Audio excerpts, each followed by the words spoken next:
നമസ്കാരം കൂട്ടുകാരെ, ഞാൻ പീറ്റർ ചുങ്കുളം. ഇന്നത്തെ വീഡിയോ എന്ന് പറഞ്ഞാൽ 6/5/2026 റബ്ബർ വില നോക്കുമ്പോൾ റബ്ബർ വില വീണ്ടും കൂടി. അതുപോലെ സ്വർണ്ണവില വീണ്ടും കൂടിയിരിക്കുകയാണ്. ഒരു ഗ്രാമിൻ്റെ മുകളിൽ 230 ഒരു പവൻ്റെ മുകളിൽ 1840 രൂപയാണ് കൂടിയത്. 22 ക്യാരറ്റ് രൂപ 14,050, ഒരു പവന് 1,12,400 അതുപോലെ 24 ക്യാരറ്റ് രൂപ 15,328, ഒരു പവൻ 1,22,624 അതുപോലെ 18 ക്യാരറ്റ് 1 ഗ്രാം 11,720, ഒരു പവൻ 93,760. ഇതാണ് വൈറ്റത്തെ സ്വർണ്ണവില. സ്വർണ്ണം വാങ്ങിക്കാൻ പോകുമ്പോൾ സ്വർണ്ണത്തിൻ്റെ പച്ചരി ഉറപ്പാക്കി വാങ്ങിക്കാൻ ശ്രമിക്കുക. ഇനി റബ്ബർ വില നോക്കുമ്പോൾ റബ്ബർ വില കോട്ടയം ബോർഡ് വില നോക്കുമ്പോൾ RSS 4 kilo 252, RSS 5 kilo 248, ISN 20 208, latex 60% DX 161 രൂപ 70 ഇതാണ് വൈകിട്ടത്തെ കോട്ടയം വില. കൊച്ചി വില നോക്കുമ്പോൾ RSS 4 കിലോ 252, RSS 5 കിലോ 248. ഇനി ഒട്ടുപാൽ നോക്കുമ്പോൾ 80% DX ഒട്ടുപാൽ കിലോ 155, 60% DX ഒട്ടുപാൽ കിലോ 116 രൂപ 25. വിദേശ വില നോക്കുമ്പോൾ ബാങ്കോക്ക് RSS 4 കിലോ 278 രൂപ 95, RSS 5 കിലോ 278 രൂപ 51.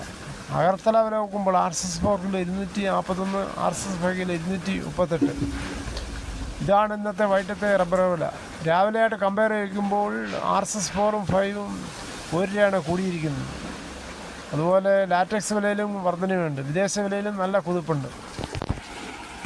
എന്തായാലും 2026 മെയ് 4 റിസൾട്ടിൽ മുസ്ലിം ലീഗ് കരുത്തുറ്റ സാന്നിധ്യമായി നിയമസഭയിലേക്ക്. കേരള രാഷ്ട്രീയത്തിൻ്റെ ഗതിവിധികൾ നിർണ്ണയിക്കുന്നതിൽ തങ്ങൾക്കുള്ള അനിഷേധ്യമായ സ്വാധീനം ഒരിക്കൽ കൂടി തെളിയിച്ച് 16ാം നിയമസഭാ തെരഞ്ഞെടുപ്പിൽ മുസ്ലിം ലീഗിന് ഉജ്ജ്വല മുന്നേറ്റമാണ് ഉണ്ടായത്.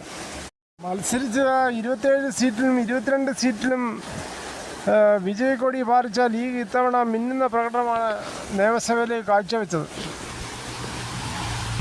ദീർഘവീക്ഷണവും മതേതര ജനാധിപത്യ മൂല്യങ്ങളിൽ ഊന്നിയുള്ള രാഷ്ട്രീയ നിലപാടുകളുമാണ് ഈ ചരിത്ര വിജയത്തിന് പിന്നിലെന്ന് രാഷ്ട്രീയ നിരീക്ഷകർ വളരെയധികം വിലയിരുത്തുന്നു.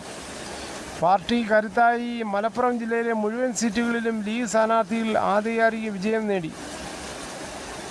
കൃത്യവും വ്യക്തവുമായ നീക്കങ്ങളാണെന്നാണ് പറയുന്നത്.